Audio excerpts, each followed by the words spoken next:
Olá pessoal, eu sou o professor Paulo Lemos e estamos iniciando o nosso primeiro capítulo do nosso podcast SAIS, tá? E hoje nós temos aqui um ultra convidado, um professor especial, faz parte de ciência, porque o nosso podcast é sobre ciências. Vamos falar de biologia, vamos falar de química, vamos falar de física, vamos falar de matemática, vamos falar de ciências relacionadas à medicina, vamos falar de veterinária. O nosso assunto aqui é ciências. E hoje o nosso convidado é o professor PA, professor Paulo André, um dos melhores professores de matemática do Brasil. Valeu. A forma didática, como ele apresenta o seu conteúdo, é um negócio extraordinário. Nós vamos discutir com ele aqui, não só vestibulares, mas também curiosidades matemáticas. Vamos falar aqui o que é que o aluno tem sentido, qual a dificuldade pós-pandemia, tá bom? É isso, meu amigo Paulo André, seja bem-vindo ao nosso podcast, nosso primeiro podcast. É muito prazeroso começar com você, que além de ser um grande professor, é meu amigo do peito. Show de bola, Paulinho. Um prazer enorme estar participando e da primeira edição, tá certo, do Science. Para mim é fantástico estar aqui com você, batendo esse papo agradável, tá certo, para falar um pouquinho da matemática, né? A gente jogar aquela bate-bola, né? Como é a matemática do dia a dia, quais são as dificuldades que os alunos hoje encontram, né? E como encontram, né, Paulinho? E como encontram. É muito mesmo. Hoje você tem a percepção do quanto esses alunos foram afetados, né? Por o período que nós passamos há 4, 5 anos atrás, né? Um período atípico, né? Um período que mudou a história da humanidade, né? Hoje, nós que trabalhamos com as turmas de terceira série, né, que são os pré-vestibulares, nós sentimos realmente aquela defasagem de conteúdos básicos, né, que é justamente no período em que esses alunos em sala, eles estariam aprendendo, né? E com a distância, né, com o EAD, muitos sentiram dificuldade realmente no aprendizado, Paulinho. Na verdade, nós temos problemas envolvendo a internet, né? A questão mesmo da acessibilidade, ou de o aluno em casa, né, ele ter aquela comodidade de, por estar em casa, tá certo? Ele não está totalmente ligado à aula, né? Nós temos outras coisas que podia distraí-los em casa, e não é isso? também, Paulinho, muitos professores não estavam adaptados a esse tipo de aula, Exatamente, né? Isso é fantástico, é um ponto que não pode ser deixado de se falar, porque nós educadores nunca tínhamos passado por essa situação. De jeito nenhum. Uma situação em que a gente teve que se modelar, tá certo? Tivemos que se modelar, né, de uma forma, foi fantástica, né?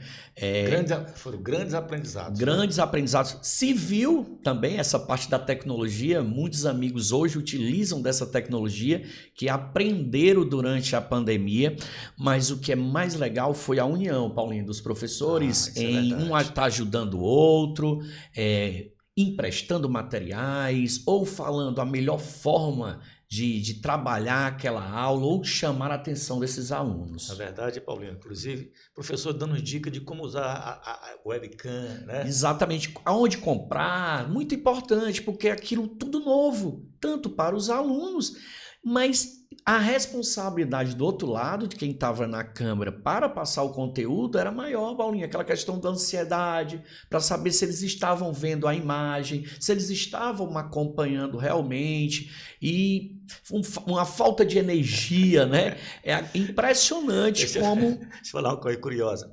Eu acompanhava os alunos e tinha a listagem dos alunos, né? E eu fazia chamada no começo e de vez em quando eu perguntava sobre o aluno, né? Dizia, fulano, você está aí? Silêncio total, né? Aí alguém ligava para ele e voltava, professor, falou comigo. É interessante. Mas é isso que eu falei, né? Essa questão dele estar em casa, né? Muitas vezes estava um irmãozinho ali por perto, ou um animal, um cachorrinho, alguma coisa, um pet, e tirava a atenção dele, né? Principalmente, e hoje, Paulinho, eu vejo uma parcela enorme, tá certo, de responsabilidade, principalmente com os professores da educação mais básica, o pessoal lá do fundamental, em pegar, fazer com que aquele aluno tivesse um interesse, né, em assistir a aula mesmo à distância. Pessoal do fundamental, de parabéns, tá certo?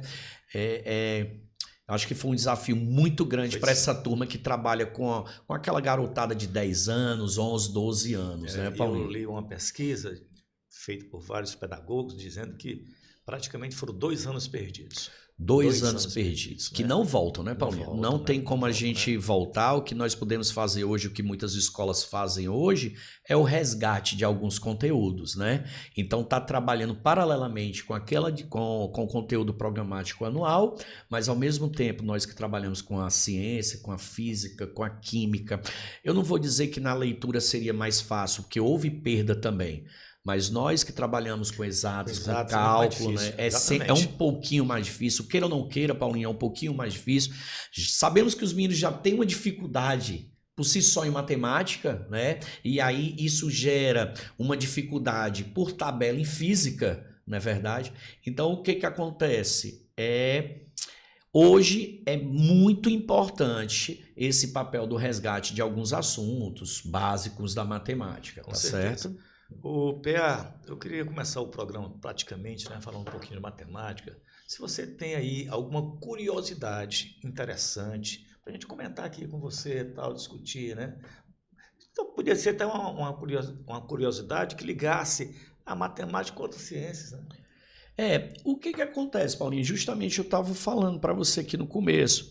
Quando você vê uma dificuldade de trabalhar, por exemplo, vou dar um exemplo aqui, você vai trabalhar com números decimais, né? E aí você tem, por exemplo, a ligação da matemática com a física, a óptica geométrica, né? Então nós temos frações, no caso, por exemplo, lá dos resistores, né, que tem as associações dos capacitores. Então alguns alunos ainda têm dificuldade com relação a pequenos cálculos com números fracionários, tá certo? E porcentagem, né, Paulinho? Então eu acredito você, como professor de física, excelente que se passou por algum momento e observou que a falha não era na física, e sim na falha do conhecimento básico da matemática. O aluno até sabia interpretar, mas não sabia utilizar uma equação das lentes, né? Aquele negócio lá que é muito fácil, né, galera? Para não dizer o contrário, aquela questão de aumento linear, a questão de um sinal, né, Paulinho? A questão de se é positivo, negativo, fazer diferença. Então você nota que hoje a matemática não é só matemática, ela está integrada com a física, lá na química, o balanceamento, né, daquelas soluções. Então hoje a gente vê que às vezes o aluno ele sabe realmente o conteúdo, mas a aplicabilidade, quando entra um pouquinho da matemática básica, Paulinho, que justamente que foi aquela perdida durante esse período que você comentou há pouco, tá certo? Vai fazer diferença, tá certo? Eu vejo alguns colegas até mesmo na biologia falando da genética, aquela questão de probabilidade, e os meninos têm realmente dificuldade nessa matemática básica, né? Um assunto muito em voga hoje em dia na física, Paulo, é exatamente a astronomia, certo? Fantástico. Fantástico. A astronomia é um negócio fantástico, né? E nós temos, de acordo com a lei da gravitação universal, nós temos os planetas orbitando, por exemplo, em torno do Sol. E a trajetória é elíptica, né? Elíptica, né? Que estuda-se isso lá na geometria analítica, né? Apesar de alguns vestibulares, Paulo, como o nosso principal vestibular hoje no Brasil, que é o ensino, né? O Enem, o Exame Nacional do Ensino Médio, ele não abordar essa partezinha das cônicas, né? Lá na matemática. Na matemática ele não aborda, ele pode abordar na física, falando do movimento, né? Pode falar das leis de Kepler, né? Que negócio, né? Mas em relação na matemática, não. Mas você, por exemplo, já temos vestibulares como a UES, né, universidades estaduais ou tradicionais que podem, sim, realmente cobrar esse tipo de assunto. Assim como os vestibulares mais difíceis, né, do Brasil, como ITA, IME, as escolas militares, esse tipo de assunto ele não fica de fora, né? É isso. Uma outra coisa interessante é exatamente sobre as áreas, né? É muito comum, quando se estuda a eletricidade, a gente ter, por exemplo, né, um fluxo de elétrons passando num condutor e ali tem uma área de secção transversal, que pode ser circular, que pode ser o quadrado, Pronto. retangular, né? Quando a gente fala dessa área da secção, né, você também não se resume somente à elasticidade. Se você for na hidrodinâmica, a vazão, né, A vazão. que você sabe que a vazão é uma razão, não deixa de ser matemática, e a razão é aquele quociente entre duas grandezas. E aí o que acontece? Você nota que, por exemplo, a vazão é o volume sobre o tempo, mas tem também relação com a área da secção por onde o fluido fala. E isso está diretamente ligado com a matemática, Paulinho. Inclusive, nós temos também na hidrostática, Hidrostática, a pressão, né? pressão. E a força sobre a E aí o que umidade. acontece? Hoje a gente tem uma certa dificuldade também, Paulinho, não podemos deixar de lado, é em relação à interpretação. Né? A leitura, entender, esses alunos eles precisam entender o que eles estão lendo, né? Hoje é muito comum, por exemplo, vou falar no caso aí que você falou da hidrostática, da questão da pressão, da área, a relação entre grandezas, se elas são diretamente, inversamente proporcionais. Isso eles têm que colocar na cabeça, tá entendendo? O que é uma grandeza diretamente, inversamente proporcional. Porque, professor, eles vão estar sendo cobrados, né, durante as provas. Aí o cara diz assim, para que serve isso na minha vida? Serve sim, porque pode cair numa prova de vestibular e a prova faz parte da sua vida. Com certeza, não é isso? absoluta, né? É exatamente. Inclusive, tem uma questão foi do Enem, sim, que o autor da questão confundiu círculo com circunferência. Lembra disso? Não, aí é complicado. Né? Você lembra disso aí? Pois é, quando a gente começa a falar, né, daquela parte das noções primitivas da geometria, né, da geometria plana, é muito comum. Eu acredito que era para ser mais comum, né, os professores mostrarem a diferença de um círculo para uma circunferência, né? Então mas Paulinho, isso não é um fato isolado. Muitos alunos ainda têm essa duvidazinha da questão, né, do círculo, né, e da circunferência. A circunferência por ser só aquela linhazinha, e o círculo seriam todos os pontos contidos, né, dentro dessa linha. É verdade? Interessante, né? Uma outra coisa também interessante na matemática é quando você vai calcular, por exemplo, na física, velocidade média. Que às vezes a gente precisa também da velocidade média ponderada. Exatamente. O aluno tem uma dificuldade, principalmente você fala de gravitação, você tem aqui o Sol e a Terra, né? E o centro de gravidade não está bem no meio, porque o Sol tem uma maior massa. Exatamente. Nós temos ali uma média ponderada. Uma média ponderada. É como se diz, em relação à massa. Quanto maior a massa, né, mais será essa força, né? O elemento de ponderação é exatamente a massa do corpo. Pois é, mas aí entra... Eu queria que você falasse um pouquinho sobre média ponderada. Entra nessa questão, professor Paulo Lemos, das grandezas, se elas são diretamente, naquela questão da distância, né? Você tem aquela distância ao quadrado, né? Se eu diminuo a distância, então tudo aquilo vai influenciar, mas para isso ele tem que ter um entendimento do que são essas grandezas, tá certo? Por exemplo, se uma aumenta, a outra diminui, se são diretamente inversamente proporcional. Falando você me fez uma pergunta agora sobre as médias ponderadas.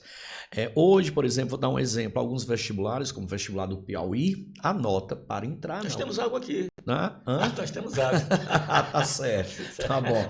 E no Piauí não falta água não, Paulinho, pelo amor de Deus, olha para cá. Então, o que acontece? Hoje, por exemplo, se for, no vestibular da UFC, né, é a média aritmética simples. Então, para entrar no curso, ele vai pegar a nota das suas 5 notas, vai dividir por 5 e você tem aquela nota. Mas, por exemplo, se for para o FPI, lá no Piauí, lá já tem uma média ponderada. Lá a matemática ela já tem um peso menor do que a redação, né, do que a própria biologia e a química para o curso, por exemplo, que hoje é o curso mais desejado no Brasil, que é a medicina, né? Hoje a gente ainda tem essa mentalidade que a medicina que vai tirar você do sufoco, que vai levar mais gente. Tem muitas outras áreas fantásticas, novos cursos fantásticos que cada dia vão sendo criados. Coisas novas, Paulinho. Eu estava vendo um dia desse a relação só de engenharias da UFC. Cresceu muito, Paulinho, na minha época, imagina a sua, né? Não está muito distante não, né? É bem distante. Mas, por exemplo, na minha só tinha mecânica, elétrica E a civil, Paulinho, hoje nós temos de petróleo, de meio ambiente, engenharia de recursos renováveis. Rapaz, é um Está crescendo mundo muito cada isso, né? vez mais. Lembro eu, Paulinho, que há pouco tempo, um curso lindo, achei bonito. Eu fui estudar um pouquinho sobre o curso de oceanografia, né?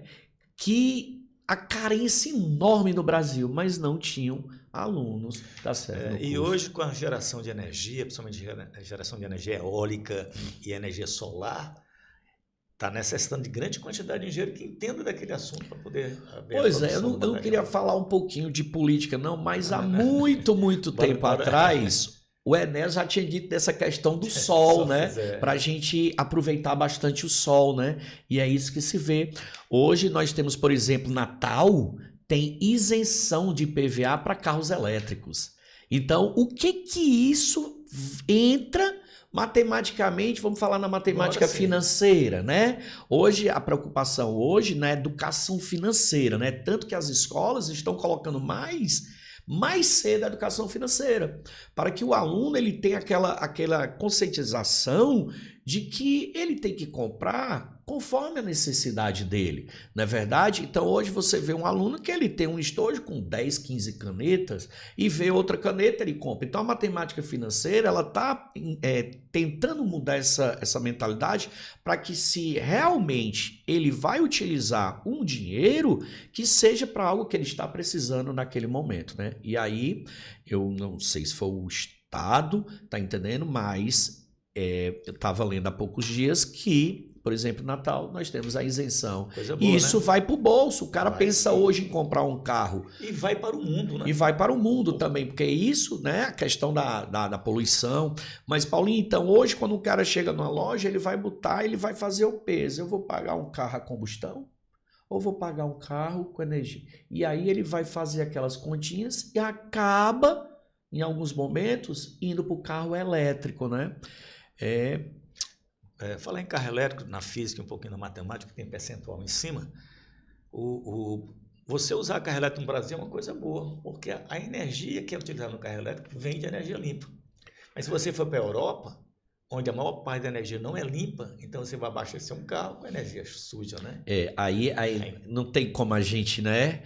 São dois pesos, duas medidas. Mas o que está faltando, eu acho que acredito no Brasil, é essa questão do incentivo mais para essas tecnologias, né? Porque ainda fala-se muito da questão da bateria, né, Paulinha? Da questão do desgaste da bateria, que em relação ao valor do carro, a questão da bateria hoje, né, quase mais da metade do valor do carro, né? Por conta da dificuldade em conseguir esses materiais para a construção dessa bateria. Está evoluindo.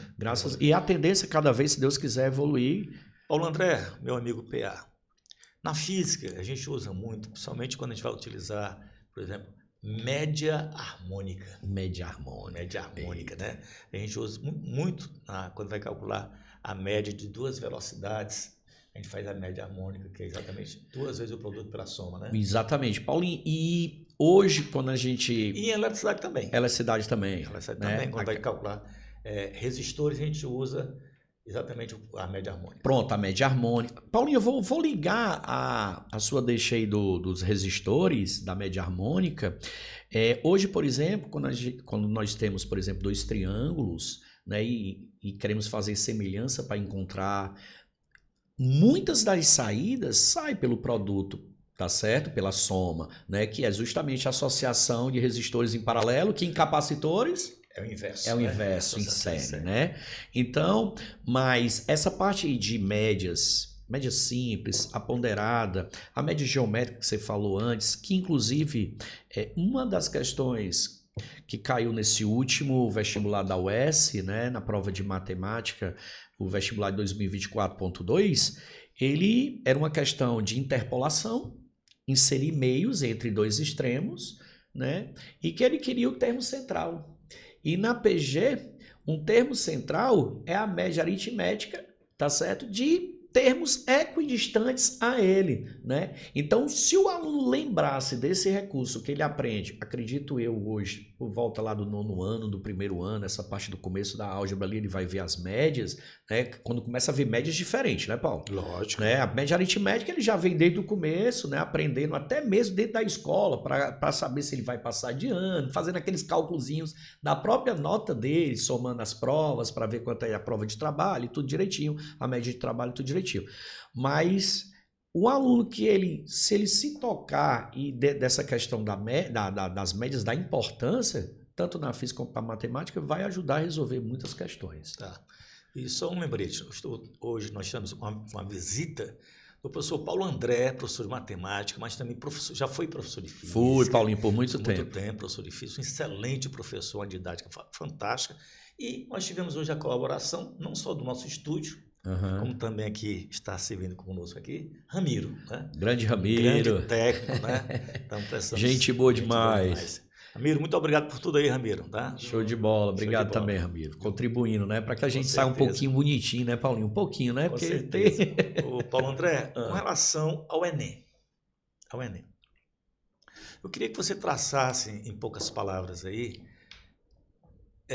com relação ao Enem, a prova não é difícil de matemática, não é uma prova relativamente fácil, alguns assuntos nem são abordados, não é isso? Pois é, Paulinho, essa questão do fácil e difícil é muito relativo, né? Quando a gente fala, às vezes eu evito até em sala falar, pô, essa questão é fácil, porque o aluno que ele não conseguiu entender, poxa, fica assim, a questão acabou, o professor acabou dizendo que é uma questão fácil, mas comparando com vários outros vestibulares que nós temos no Brasil, sim, é uma prova mais acessível, é uma prova em que, em alguns momentos, a questão da leitura favorece o aluno ir até o item correto, né? Marcar a opção correta, e é justamente isso, a questão da leitura, Paulinho. A leitura hoje na prova de matemática ela é fundamental, até porque você, mais do que eu, sabe que a prova do Enem é uma prova imensa, né? Tem aquela questão do desgaste do aluno, né? Então, o que acontece? Mas a grande maioria das questões contempla a matemática básica, que são aquelas questões que sim, os alunos hoje têm que procurar acertar. Se você pegar, Paulinho, por exemplo, as 10 questões mais fáceis de matemática, as 10 mais fáceis de química, de biologia, acredito eu hoje que em uma turma os alunos vão acertar mais nas questões de matemática. Porque realmente, quando as questões de matemática elas são fáceis mesmo. Na verdade, daí a nota de matemática é uma nota que ela pode chegar aos 1000 pontos ou ultrapassar, como já ultrapassou. Então, hoje nós temos... Tem gente que não entende isso. Não entende a questão dos acertos, né? Aquela questão, mas isso é um papo para você chamar um especialista mais na frente, né? E bater um papo sobre essa questão do TRI. Mas é isso, é uma prova que hoje, por exemplo, para o estado do Ceará, quem quer a Universidade Federal, ela é uma prova que vai te dar, tá entendendo, muita sustentação na tua nota para entrar no curso desejado. Porque se nós temos uma média aritmética simples, Paulinho, vem comigo, nós temos uma média aritmética simples, uma prova que pode chegar a quase 1000 pontos, tá entendendo? Então, um aluno que ele é diferenciado na matemática, na hora da soma para fazer a divisão, Paulinho, ele vai ter no final um montante maior. Com certeza, não é verdade? Lógico, né? Então, o PA, me diga uma coisa. Eu queria que você olhasse para aquela câmera ali e me respondesse uma pergunta, certo? Com relação ao Enem. Cite para mim 4 assuntos mais abordados no Enem. Hoje, vamos lá, Paulo. Né? Hoje, né? Apesar do Enem ele ter aquela estrutura fixa, né? Ocorre algumas variações. Tem um ano que não vai cair o logaritmo, mas, tio, o que é que hoje eu tenho que estudar para o Enem? Não pode deixar, já comentamos isso hoje, tá? A questão de grandezas, razão, proporção, regra de 3, não podemos deixar.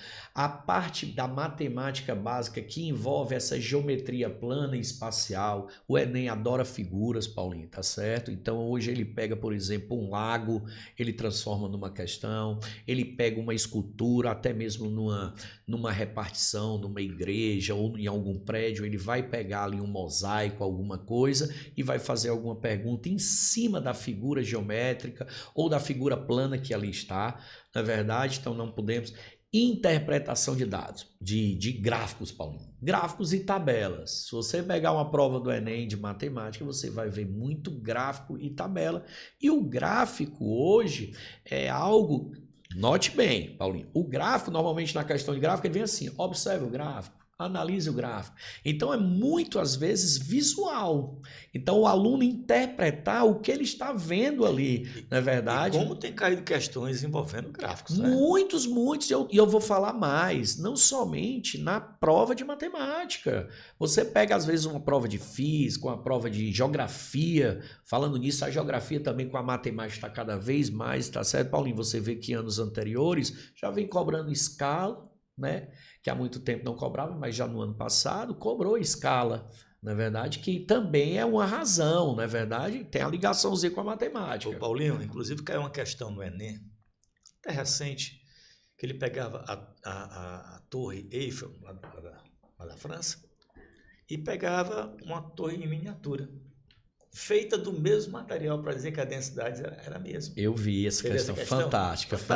Então você relacionava com a densidade e calculava aquela altura que ele estava pedindo. Né? Perfeitamente. Existia uma proporção, né? Existe uma proporção que está ligada, porque quando você fala da densidade, a densidade é a massa sobre o volume que você pode relacionar com as dimensões. Exatamente. E esse volume você poderia isolar na fórmula, na verdade, Paulinha, e jogar na escala o volume. Lembrando que o volume do sólido, eles são 3 dimensões, a gente vai ter que elevar essa escala ao cubo, na verdade. Por quê? Porque os dois corpos tinham a mesma densidade. Então a gente podia fazer essa relação, sim, fantástica, questão linda, tá certo? Com certeza. Paulinho, mais uma vez, eu queria que você olhasse aqui na câmera 2, me dissesse o seguinte, quais são os assuntos que não caem no Enem em matemática? Hoje o aluno ele tem que buscar uma estratégia, Paulo, né? Aquela questão, o que eu quero, né? Quais cursos eu quero e focar, criar estratégia. Vou dar um exemplo, né? O aluno hoje que ele está se preparando para o Enem, né? Ele não pode estudar, perder o tempo dele estudando números complexos, que isso não vai cair, polinômios não vai cair, sistemas lineares, sistemas de equação sim, lineares não, Paulinho, aquela questão se possível, determinado, tá certo? É mais tradicional. As cônicas, você falou no começo, a questão da elipse, você pode estudar sim, na física, né, ter o conceito de elipse, né, aquela questão da órbita, tudo direitinho. Mas falar de excentricidade, eixo maior, eixo menor, para o Enem, nada, tá certo? Assim como a hipérbole, Paulinho, também que faz parte das cônicas, a parábola, não confundir a parábola com a função quadrática, muita gente tem nada a ver, galerinha. Pelo amor de Deus, não vai dizer que eu disse que não caiu a função do segundo grau, não, tá certo? Então a função quadrática. Mas é isso, esse tipo de assunto não vai perder tempo. Porém, se você tem estratégia de trabalhar Enem focando mais ao lado, buscando também um vestibular tradicional, veja sempre a ocorrência desses assuntos no vestibular. Porque, Paulinho, você vai pegar um vestibular que vai ter ali, por exemplo, nos últimos 5 anos caíram 2 questões. Então, em termos de probabilidade, né? Em termos de probabilidade, é muito difícil cair esse assunto. Na é verdade, então você tem que sempre procurar aquilo que mais cai, né? Isso chama-se estratégia. Estratégia de fazer uma boa prova. Além do mais, está sempre treinando, pegando uma prova passada, tá certo? E tentando realmente resolver a prova como se tivesse lá na hora, cronometrando direitinho para trabalhar o seu tempo, né, Paulinho? Com certeza absoluta, é uma prova de desgaste, né? Uma prova de resistência, né? É uma prova de resistência, né? Que não é para todo mundo. Não é para todo mundo, não. E, além da resistência, tem a questão da leitura, né, Paulo? Que a gente não pode... Eu estou sempre pontuando aqui a questão da leitura. Né? O aluno que ele se senta ali em casa e ele treina ali 3 horas direto lendo, tá certo? Ele está criando condicionamento físico para uma prova que ele vai conseguir continuar lendo as questões, não vai se cansar tanto, né, Paulinho? PA, no caso da física, aparecem muitas questões com um texto longo, certo? E eu sempre digo para os meus alunos o seguinte, fique grifando elementos importantes, porque quando você precisar reler basta olhar para os tópicos importantes. Pergunta para você. Na matemática também tem textos longos? Excelente, né? Paulinho, a matemática tem até mais de um texto. Tem aquela questão do texto base, né? E tem um texto que é blá, blá, blá, que ele vai contar uma história, né? Por exemplo, se ele for falar de um sorvete, ele vai dizer que o sorvete foi criado não sei aonde, que o aluno vai perder tempo. Hoje, alguns alunos têm aquela estratégia de começar pelo comando do item, né? Ele começa lá por baixo, né? Ele começa, ó, de acordo com o gráfico, não sei o que é que ele está pedindo. Aí você vai lá e vê o que realmente é importante para você, né? Mas não vá fazer isso agora de uma vez, não. Você tem que se acostumar, tá certo, Paulinho? Porque às vezes não mude a sua rotina, a não ser que você comece a querer realmente outra estratégia, né? Se tá dando certo do seu jeito, faça do seu jeito, tá certo, Paulinho? Show de bola. Paulo André, eu queria agradecer muito e tenho certeza que os nossos internautas também ficaram satisfeitos com as informações, com a forma como você trata, né, os conteúdos, tá? Muito obrigado pela sua participação conosco aqui. Valeu, Foi uma honra Paulinho. muito grande, né? Você sabe que você mora no meu coração, você é uma pessoa muito especial para mim, você não sabe o quanto. É isso, tá? Muito obrigado mesmo. E queria que você falasse alguma coisa aí, desse algumas dicas finais, aí, algumas orientações para os nossos alunos. Antes disso, talvez você não tenha assistido, mas Ayrton Senna Pois é, meu Paulinho. ídolo, né? E esse ano, né, ele faz 30 anos, né? Fazem 30 anos da partida dele, né? Um herói brasileiro. Falando nisso, Paulinho, eu trouxe aqui um presente para você. Olha aí, ó. Presentezinho do Ayrton Senna, tá certo? Seu ídolo, acredito que para você ir lá para o seu Porto das Dunas, né? Proteger do sol. Na verdade, apesar do sol, né? Ser importante, né? Para nossa vida. Muito obrigado realmente de coração e as suas considerações finais aí. Pois é, galera. Fui pego de surpresa com esse convite maravilhoso, né? Para mim é fantástico estar participando desse podcast. Né? Espero que vocês foquem, tá certo, nos estudos, né? Vejam as suas dificuldades. E é isso, Paulinho. Bora para cima. Até uma próxima, se Deus quiser. Valeu. Paulo, mais uma vez, muito obrigado. Você realmente abrilhantou o nosso programa de hoje, na verdade, nosso podcast de hoje, tá? Nosso podcast, ele acontece de 15 em 15 dias, né? Sempre trazendo uma personalidade de ciência para comentar com vocês. Paulo André vai ser cadeira cativa, ele sempre estará conosco aqui, batendo um papo. Venho mesmo, tá? venho mesmo. Né? É bom que a gente toma um por aqui. Não sei não, Paulinho, mas vamos lá. É isso. Pessoal, é isso. Muito obrigado a vocês, internautas que assistiram o nosso programa, tá? Nosso podcast. E conte sempre conosco. Precisando, nós estamos aqui. Um abraço a todos. Valeu.